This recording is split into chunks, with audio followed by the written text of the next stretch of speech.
Hello friends, എല്ലാവർക്കും നമസ്കാരം. നിങ്ങളേവരും കാത്തിരിക്കുന്ന അലീനയുടെ ഇന്നത്തെ വിശേഷത്തിലേക്ക് എല്ലാ കൂട്ടുകാർക്കും സ്വാഗതം. എല്ലാവർക്കും നല്ലൊരു ശുഭരാത്രി നേർന്നുകൊണ്ട് തന്നെ നല്ലൊരു ദിവസം ആശംസിച്ചുകൊണ്ട് തന്നെ നമുക്ക് ഇന്നത്തെ വിശേഷത്തിലേക്ക് കിടക്കാം. അപ്പൊ അതിനു മുമ്പായിട്ട് ആരെങ്കിലും നമ്മുടെ ഈ ചാനൽ ആദ്യമായിട്ട് കാണുന്നുണ്ടെങ്കിൽ ഇതുവരെ സബ്സ്ക്രൈബ് ഒന്നും ചെയ്തു വെച്ചിട്ടില്ലെങ്കിൽ തീർച്ചയായിട്ടും ഒന്ന് സബ്സ്ക്രൈബ് ചെയ്ത് വെച്ചോളൂ. അതിനോടൊപ്പം മാക്സിമം എല്ലാവരും നമ്മുടെ വീഡിയോ ഇഷ്ടപ്പെടുന്നുണ്ടെങ്കിൽ ഒരു ലൈക്കും കൂടി അടിച്ചിട്ട് നമ്മുടെ വീഡിയോ കാണാൻ വേണ്ടി ശ്രമിക്കണേ. അപ്പൊ നേരെ ഇന്നത്തെ സൂപ്പർ ഹിറ്റ് വിശേഷത്തിലേക്ക് തന്നെ കടന്നാലോ. അങ്ങനെ കോടതി വരാന്തയിൽ നിൽക്കാൻ പോവുകയാണ് ഇനി ശിവനും രാജീവനും ഒക്കെ ചേർന്ന് അപമാനങ്ങളുടെ കൂടാരം ഏറ്റുവാങ്ങിക്കൊണ്ട് കോടതി വളപ്പിൽ ഉണ്ടാകുന്ന കുറെ പ്രശ്നങ്ങളാണ് കേട്ടോ നമ്മൾ ഇന്ന് കാണാൻ പോകുന്നത്. രോഹിത്തും ഹരിയും രണ്ടു കൂട്ടുകാരന്മാരും കോടതി വളപ്പിലേക്ക് ചെല്ലുമ്പോൾ അവിടെ ഉണ്ടാകുന്ന സംഘർഷം ജനങ്ങൾ വെറുതെ ഇരിക്കുന്നു തോന്നുന്നുണ്ടോ? ഒരിക്കലുമില്ല. ബലാത്സംഗമാണ്. അതും 18 വയസ്സ് തികയാത്ത ഒരു പെൺകൊച്ചിനെ മയക്കുമരുന്ന് കൊടുത്ത് അതിക്രൂരമായി ബലാത്സംഗം ചെയ്ത കേസാണ്. അതൊരിക്കലും ആരും പൊറുക്കില്ല. പ്രത്യേകിച്ച് നാട്ടുകാർ അത്രയധികം സംഘർഷം ഉണ്ടാക്കുന്നുണ്ട്. അവരെ ഏതായാലും കോടതിയിലേക്ക് കൊണ്ടുപോവുകയാണ്. ഏതായാലും അവര് കോടതിയിലേക്ക് കൊണ്ടുപോകുമ്പോഴുള്ള കുറച്ച് കാര്യങ്ങളൊക്കെ ഉണ്ടല്ലോ. അതായത് കോടതിയിലേക്ക് ഇവരെ കൊണ്ടുപോവുകയാണെന്ന് അറിയുമ്പോൾ അലീനയ്ക്ക് ഉണ്ടാകുന്ന മാനസികാവസ്ഥ, വൈജയ്ക്ക് ഉണ്ടാകുന്ന മാനസികാവസ്ഥ, രവീന്ദ്രന് ഉണ്ടാകുന്ന മാനസികാവസ്ഥ, അതൊക്കെയാണ് കേട്ടോ. അങ്ങനെ നമ്മുടെ അലീന അറിയുകയാണ്. അലീന അറിഞ്ഞു ഇന്നാണ് കോടതിയിൽ ഹാജരാക്കുന്നത് എന്ന്. അലീനയ്ക്ക് എന്ത് ചെയ്യാൻ പറ്റും? അലീന നിസ്സഹായാവസ്ഥയിൽ നിൽക്കുന്ന ഒരിതാണ്. അപ്പൊ അലീന കൃഷ്ണമോളോട് പറയുന്നുണ്ട്, ഇന്നാണ് മോളെ രോഹിത്തിനെയും ഹരീനെയൊക്കെ കോടതിയിൽ ഹാജരാക്കുന്ന ദിവസം എന്ന് പറയുമ്പം അത് പിന്നെ രോഹിത്തേട്ടൻ ജയിലിൽ പോകുമോ അലീന ചേച്ചി? അത് കുറ്റം ചെയ്തു കഴിഞ്ഞാൽ ജയിലിൽ പോകാതിരിക്കാൻ പറ്റില്ലല്ലോ മോളെ. അത് എൻ്റെ രോഹിത്തേട്ടൻ ജയിലിൽ പോകണ്ടായിരുന്നു. എൻ്റെ രോഹിത്തേട്ടൻ അതൊക്കെ ചെയ്തു എന്ന് എനിക്ക് വിശ്വസിക്കാൻ പറ്റുന്നില്ല അലീന ചേച്ചി. വിശ്വസിച്ചല്ലേ പറ്റൂ. സത്യങ്ങള് ഒരിക്കലും സത്യമല്ലാതാവില്ലല്ലോ മോളെ. നമ്മൾ ഒരിക്കലും സത്യത്തിന് നിരക്കാത്ത രീതിയിലൊന്നും ചെയ്യാൻ പാടില്ല. അതുകൊണ്ട് തന്നെയാ എനിക്ക് എല്ലാവരോടും പറയാനുള്ളത്. അവൻ എൻ്റെ സഹോദരനാണ്, നിന്റെ സഹോദരനാണ്, അച്ഛൻ്റെ മകനാണ്. പക്ഷെ അവൻ തെറ്റ് ചെയ്തിട്ടുണ്ടെങ്കിൽ അവൻ ശിക്ഷ അനുഭവിച്ചിരിക്കണം. പക്ഷെ അവൻ തെറ്റ് ചെയ്തിട്ടില്ലെങ്കിൽ, അവൻ നിരപരാധിയാണെങ്കിൽ അവൻ ശിക്ഷ കിട്ടില്ല. ദൈവം അവനെ ശിക്ഷിക്കില്ല. അതെനിക്ക് ഉറച്ച വിശ്വാസമുണ്ട്. പ്രാർത്ഥിക്കുന്നുണ്ടല്ലോ നമ്മള്. പ്രാർത്ഥനയല്ലേ ഇനി നമുക്ക് പറ്റത്തുള്ളൂ. നമ്മളെപ്പോലെ തന്നെ ഒരു പെൺകുട്ടിയോ ശരണ്യ, ആ പെൺകുച്ചിന്റെ ജീവിതം വെച്ചാ ഇവന്മാര് കളിച്ചത്. അന്നേ ഞാൻ പറഞ്ഞതാ രോഹിയേട്ടനോട് ഒരിക്കലും ആ ഹരിയേട്ടന്റെ കൂടെ കൂട്ടുകൂടരുതെന്ന്. പക്ഷെ എന്ത് ചെയ്യാനാണ്? ഹരിയേട്ടന്റെ കൂടെ കൂട്ടുകൂടി ഇപ്പൊ കണ്ടില്ലേ എന്റെ രോഹിത്തേട്ടനും ജയിലിൽ പോകേണ്ട അവസ്ഥ. ജയിലിൽ പോയി കഴിഞ്ഞിട്ടുണ്ടെങ്കിൽ കൂട്ടുകാരികൾ എല്ലാവരും ജയിൽ പുള്ളിയുടെ പെങ്ങൾ പോകുന്നെന്ന് പറയില്ലേ. ഞാൻ എങ്ങനെ സ്കൂളിൽ പോയി പഠിക്കും അലീന ചേച്ചി? എനിക്ക് അതൊക്കെ ഓർത്തിട്ട് സങ്കടം വരിക. എന്റെ സ്കൂളിൽ പോകാൻ പറ്റുമോ?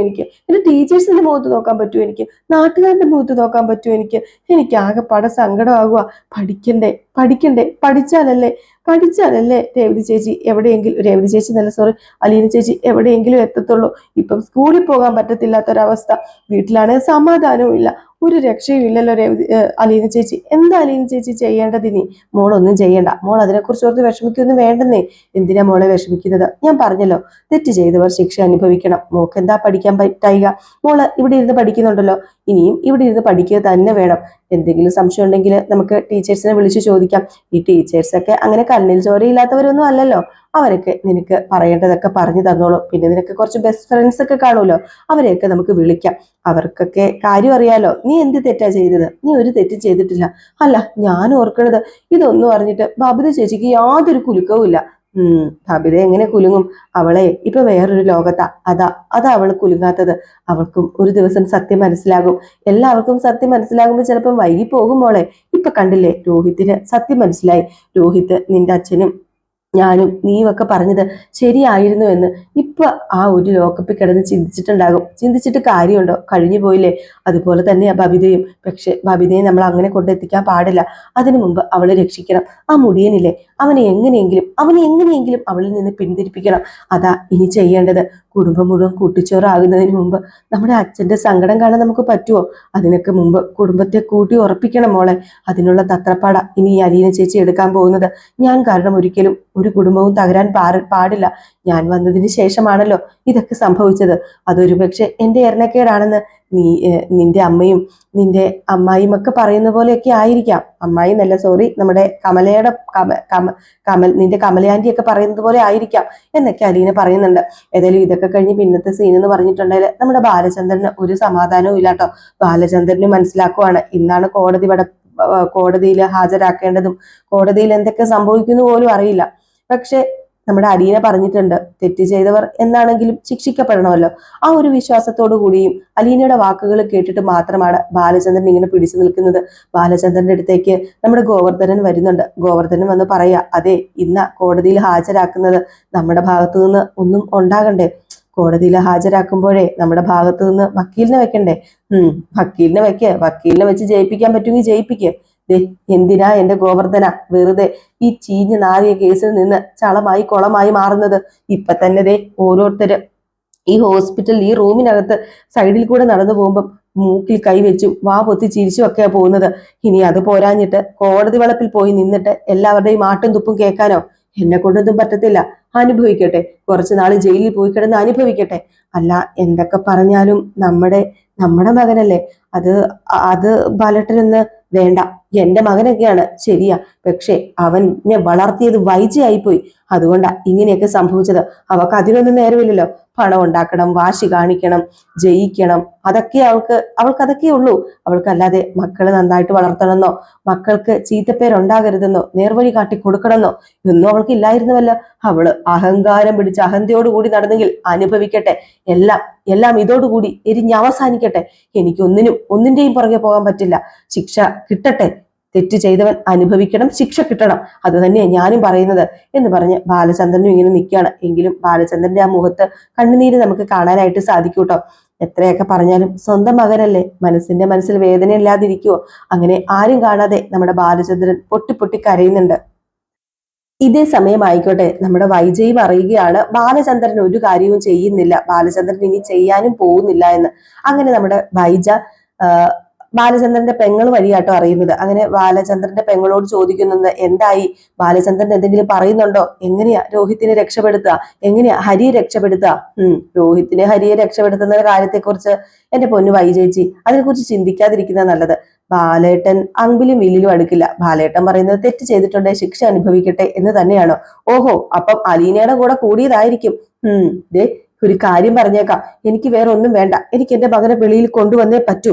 അതിന് ഈ ഹോസ്പിറ്റലിൽ നിന്ന് ഡിസ്ചാർജ് ചെയ്ത് പോകാനാണെങ്കിലും ഞാൻ തയ്യാറാ.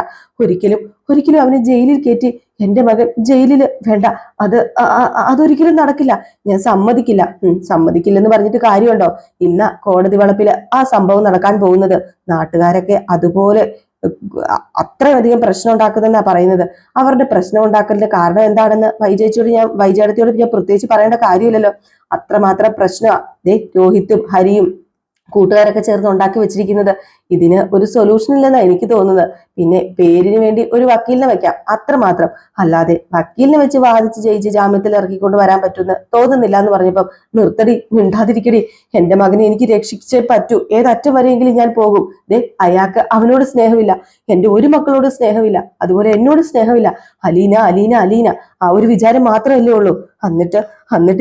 എന്നിട്ടിപ്പം എന്റെ മകനെ രക്ഷിക്കത്തില്ലെന്നല്ലേ? വേണ്ട, ആരും വേണ്ട. എനിക്ക് എന്റെ മകനെ രക്ഷിക്കണം. ഇവിടുത്തെ കിടപ്പായി പോയല്ലോ. ഇവിടെ നിന്ന് എണീറ്റ് നടക്കാൻ പറ്റിയിരുന്നെങ്കിൽ ഒരിക്കലും എന്റെ മകനെ ഞാൻ കൊലയ്ക്ക് കൊടുക്കില്ലായിരുന്നു, ഒരിക്കലും എന്റെ മകനെ ഞാൻ ജയിലിൽ കേട്ടില്ലായിരുന്നു എന്നൊക്കെ പറഞ്ഞ് വെറും നിസ്സഹായ അവസ്ഥയോടുകൂടി പൊട്ടിക്കരയാനല്ലേ നമ്മുടെ വൈജയ്ക്ക് ഒരു ചുണ്ണാമ്പും ചെയ്യാൻ പറ്റുന്നില്ല കേട്ടോ. എങ്ങനെ ചെയ്യാൻ പറ്റും? അവിടെ ഒന്ന് എണീറ്റ് നടക്കാൻ പറ്റുമോ നമ്മുടെ വൈജയ്ക്ക്? കാല് രണ്ടും തളർന്ന് കിടക്കാണ്. എന്നിട്ട് അഹങ്കാരത്തിന് തെല്ലും കുറവില്ല. ഞാൻ ഈ ഇടയ്ക്ക് കയറ്റി എന്തെങ്കിലുമൊക്കെ പറയുന്നുണ്ട്, ഒന്ന് ക്ഷമിച്ചേക്കണം കേട്ടോ. നിങ്ങൾ കുറച്ച് പേര് പറയുന്നുണ്ട് കഥ പറയാമെന്നാണെങ്കിൽ കഥ പറഞ്ഞിട്ട് പോയാൽ പോരെ എന്ന്. അതെ, എൻ്റെ ഒരു രീതി ഇതായി പോയി. ഞാൻ ഇങ്ങനെ കഥ പറയുന്നതിന്റെ ഇടയ്ക്ക് അതായത് നമ്മൾ സ്വാഭാവികമായിട്ടും ഇങ്ങനെ പറഞ്ഞു പോകില്ല ഇതൊക്കെ കേട്ട് കഴിയുമ്പോഴേ. അപ്പൊ അതുകൊണ്ടാണ് ഞാൻ ഇടയ്ക്ക് കയറ്റി ഇങ്ങനെയൊക്കെ പറയുന്നത്. എന്റെ മിക്ക പ്രേക്ഷകർക്കും അത് ഇഷ്ടമാണ്. പുതിയ സബ്സ്ക്രൈബേഴ്സ് ഒക്കെ വരുന്നവരാന്ന് തോന്നുന്നു. എന്തിനാ ചിന്നു ഇങ്ങനെയൊക്കെ കിടന്ന് കാണിക്കുന്നത്? ചിന്നുവിന് കഥ പറഞ്ഞിട്ട് ചിന്നുവിന്റെ പണി നോക്കി പോയാൽ പോരേന്ന്. അതെ, എന്റെ പണി തന്നെയാണിത്. ഞാൻ പണി നോക്കിക്കൊണ്ടിരിക്കുകയാണല്ലോ. അപ്പൊ നമ്മുടെ വർക്കാണിത്, എന്റെ വർക്കാണിത്. ഞാൻ ഇതുകൊണ്ടാണ് എന്റെ കുടുംബം കൊണ്ടുപോകുന്നത്. അപ്പൊ അതുകൊണ്ട് ഞാനിപ്പം എന്തെങ്കിലും പറഞ്ഞാൽ തന്നെ എന്റെ സബ്സ്ക്രൈബേഴ്സിന് ഇഷ്ടമല്ലെങ്കിൽ കമന്റ് ഇട്ടോളൂ, കുഴപ്പമൊന്നുമില്ല കേട്ടോ. ഞാൻ കമന്റ് ഇടരുത് എന്നൊന്നും അല്ലാട്ടോ പറഞ്ഞത്. കമന്റ് ഇടുക, അത് നിങ്ങളുടെ അവകാശമാണ്. നിങ്ങൾ എന്ത് കമന്റ് ഇട്ടാലും ആ ഒരു രീതിയിൽ തന്നെ ഞാൻ ഉൾക്കൊള്ളുന്നതായിരിക്കും കേട്ടോ. അപ്പൊ അതൊക്കെ അവിടെ നിൽക്കട്ടെ.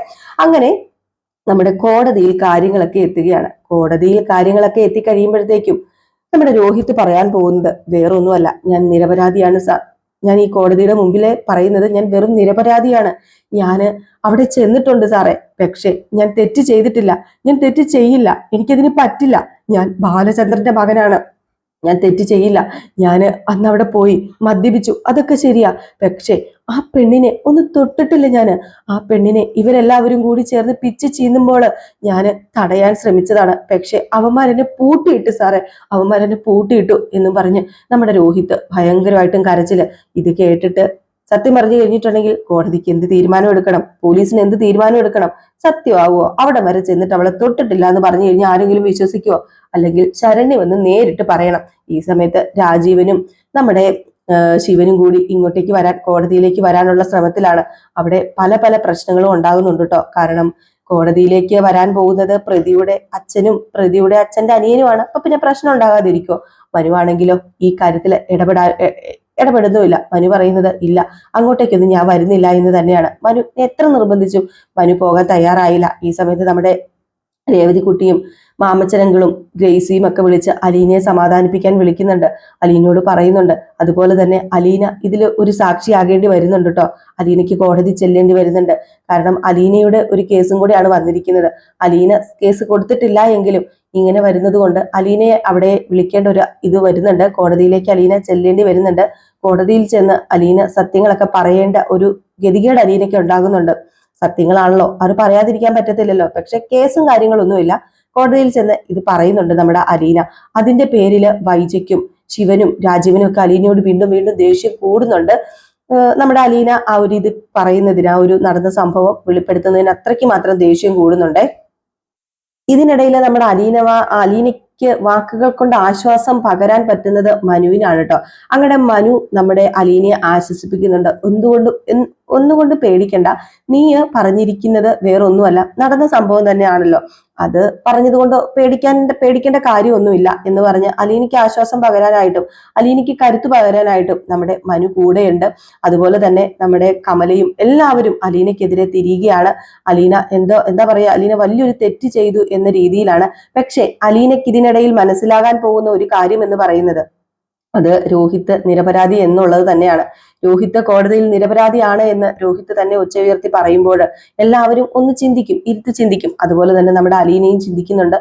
ബാലചന്ദ്രനും അലീനയും ഒക്കെ അറിയുന്നുണ്ട് നമ്മുടെ രോഹിത്ത് തെറ്റുകാരനല്ല എന്ന്. രോഹിത് ഇങ്ങനെ കോടതിയിൽ പറഞ്ഞൊരു കാര്യം അത് അറിയുകയാണ്. പക്ഷെ നമ്മുടെ ഹരി ഒന്നും ഒട്ടും വിട്ടുകൊടുക്കുന്നില്ല. ഇവൻ തെറ്റ് ചെയ്തിട്ടുണ്ട് സാറേ എന്നൊക്കെയാണ് പറയുന്നത്. പക്ഷെ ഹരിക്കൊരു കൂട്ട് വേണമല്ലോ, അതിനുവേണ്ടിയാണ് കേട്ടോ. അപ്പൊ എല്ലാവരും കാത്തിരിക്കുക. അടിപൊളി വിശേഷമാട്ടോ വരാനിരിക്കുന്നത്. കോടതി വളപ്പിൽ ഉണ്ടാകുന്ന കുറെ പ്രശ്നങ്ങളും ജനങ്ങളുടെ ആ ഒരു ആക്രമണവും ഒക്കെയാണ്. ജനങ്ങള് ഏതായാലും നമ്മുടെ പ്രതികളെ വെറുതെ വിടാൻ പോകുന്നില്ല. ജനങ്ങൾ എന്തെങ്കിലുമൊക്കെ ചെയ്യും. അപ്പം പോലീസിന്റെ പ്രൊട്ടക്ഷൻ വളരെയധികം ആവശ്യമാണ്. അങ്ങനെ നമ്മൾ എന്താ പറയാ, നമ്മളൊരു സിനിമാറ്റിക് രീതിയിൽ തന്നെയാണ് കഥ മുന്നോട്ടേക്ക് പോകുന്നത് കേട്ടോ. അപ്പൊ ആകാംക്ഷപൂർവ്വം എല്ലാവരും കാത്തിരിക്കുക. നമുക്കിപ്പോ രാവിലെ ഫുൾ വിശേഷം ഡെയിലി പെൻഡിങ് ആണ് കേട്ടോ. അപ്പൊ അതുകൊണ്ടാണ് ഫുൾ വിശേഷം നമുക്ക് ഇടാൻ പറ്റാത്തത്. എങ്കിലും പിന്നെ നമ്മൾ പ്രമോ വിശേഷവും ഒക്കെ പറയുന്നുണ്ട്, വരാനിരിക്കാൻ പോകുന്ന കഥയൊക്കെ നമ്മൾ പറയുന്നുണ്ട്. അപ്പൊ അതുകൊണ്ട് തന്നെ എല്ലാവരും കാത്തിരിക്കുക, നമ്മളെ സപ്പോർട്ട് ചെയ്യുക. അപ്പം വീഡിയോ ഇഷ്ടപ്പെട്ടെങ്കിൽ, നമ്മുടെ ചാനൽ ഇഷ്ടപ്പെട്ടെങ്കിൽ ഇനിയും ഇതുപോലെയുള്ള കൂടുതൽ അപ്ഡേഷനായിട്ട് നിങ്ങൾക്ക് അപ്ഡേഷൻ കാണണമെങ്കിൽ നമ്മുടെ ചാനൽ ഒന്ന് സബ്സ്ക്രൈബ് ചെയ്ത് വെച്ചു കേട്ടോ. അതിനോടൊപ്പം നമ്മുടെ വീഡിയോ ഇഷ്ടപ്പെടുന്നവർ ഒരു ലൈക്കും കൂടി അടിച്ചിട്ട് വേണേ നമ്മുടെ വീഡിയോ തുടക്കത്തിലേ കാണാൻ ശ്രമിക്കാനായിട്ടോ. കാരണം വേറൊന്നുമല്ല, നിങ്ങളുടെ ഈ ഒരു ലൈക്കാണ് നമ്മളെ കൂടുതൽ പേരിലേക്ക് ഷെയർ ചെയ്യപ്പെടുന്നത്. അതായത് യൂട്യൂബർ റെക്കമെൻഡേഷൻ ലിസ്റ്റിലേക്ക് കയറ്റി വിടുന്നത്. അപ്പൊ അതുകൊണ്ടാണ് നമ്മൾ ഈ ലൈക്ക് ചെയ്യാൻ വേണ്ടി പറയുന്നത്. അപ്പൊ എല്ലാവർക്കും വീണ്ടും നല്ലൊരു ദിവസം ആശംസിച്ചുകൊണ്ട് നിർത്തുകയാണ്. രേവതിയുടെ സച്ചിയുടെ കഥ നമ്മൾ ജിൽജിൽ സിനിമയിൽ ഇട്ടിട്ടുണ്ട്. അപ്പൊ നെക്സ്റ്റ് വീഡിയോ ആയിട്ട് കാണാം. Tata, bye bye. ലൈക്ക് അടിക്കാൻ മറക്കരുതേ.